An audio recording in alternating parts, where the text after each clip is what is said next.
Mari terapkan 7 kebiasaan yang dapat merubah Anda sebagai siswa menjadi siswa yang lebih efektif. Based on Covey's book, the title is The 7 Habits of Highly Effective People. Habit yang pertama, the first habit is be proactive. Be proactive means I'm responsible for making a good decision. Di sini dapat diartikan bahwa saya atau kita sendirilah yang dapat bertanggung jawab. Kita sendiri yang berinisiatif dan kita sendiri yang menentukan suatu tindakan atau mengatur suasana hati saya sendiri. Dan saya tidak menyalahkan orang lain atas tindakan saya sendiri. That's be proactive. The second habit atau habit yang kedua yaitu begin with the end in mind. That means I plan ahead and set goals. Habit yang kedua dapat diartikan bahwa saya berencana untuk memikirkan masa depan dengan menentukan tujuan akhir. Dan juga saya akan melakukan hal-hal yang bermakna atau membuat sebuah perubahan dalam hidup saya. That's begin with the end in mind. Tentukan tujuan akhirmu sebagai siswa. Habit yang ketiga or third habit is put first thing first. That means I wanna do the important things first. Pada habit ketiga dapat diartikan bahwa saya menghabiskan waktu saya untuk hal-hal yang penting. Saya katakan tidak untuk hal-hal yang seharusnya tidak saya lakukan atau hal itu hal yang tidak penting. Saya menetapkan prioritas, membuat jadwal dan mengikuti rencana saya secara disiplin dan terorganisir. That's put first thing first. Tanamkan itu pada diri kalian. Habits yang keempat yaitu things win-win. That's mean when conflict arise, I look for win-win answer. Pada habit yang keempat dapat diartikan bahwa saya menyeimbangkan keberanian saya untuk apa yang saya inginkan dengan mempertimbangkan apa yang orang lain inginkan. Dan jika ada konflik antara saya dan teman saya atau antar sesama siswa, saya akan mencari solusi atau jawaban yang mana menguntungkan satu sama lain. That's the win-win answer. Habit yang kelima yaitu seek first to understand, then to be understood. That means I listen to other people's feeling and ideas.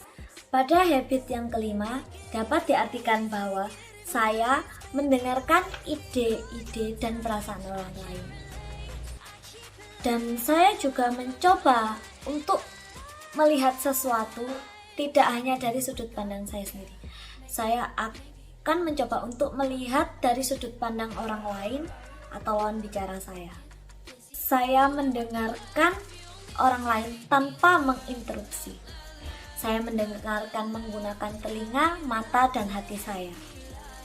Saya yakin itu dapat menyuarakan ide-ide saya.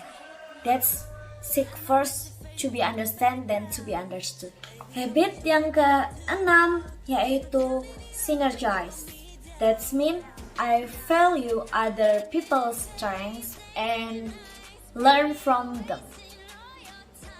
Pada habit yang keenam yaitu synergize dapat diartikan bahwa saya mencoba untuk bergaul dengan semua orang walaupun terdapat atau walaupun ada perbedaan pendapat, saya akan belajar dari situ.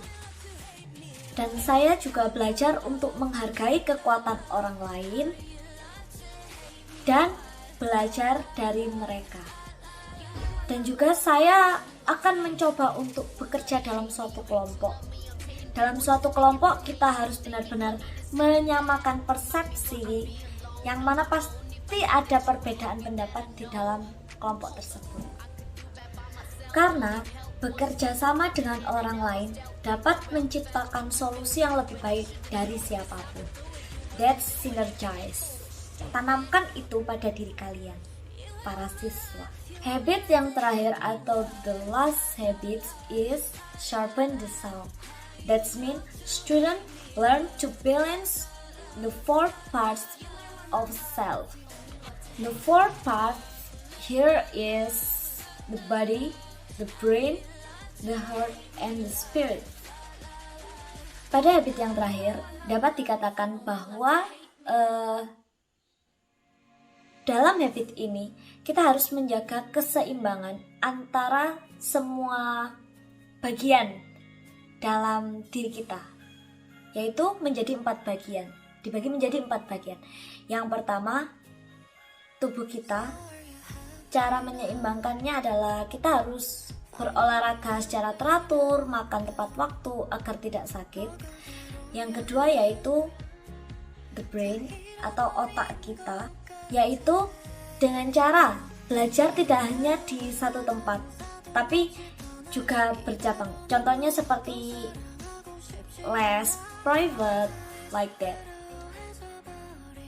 Dan yang ketiga yaitu heart. Di sini dapat diartikan bahwa menunjang kasih sayang dengan orang-orang terdekat, seperti contohnya keluarga, teman kita. Dan yang terakhir adalah spirit. Spirit dapat dikatakan hal-hal kebaikan, yang mana contohnya kita senantiasa melakukan sholat tepat waktu, membantu orang lain, bersedekah. That's the spirit. And the last habit is the penyeimbang antara habit 1 sampai habit 6. Jadi para siswa, tolong tanamkan ke-7 kebiasaan ini pada diri kalian, yang mana akan membuat kalian menjadi orang yang lebih berguna, bermanfaat, dan efektif. Oke, thank you. See you next time.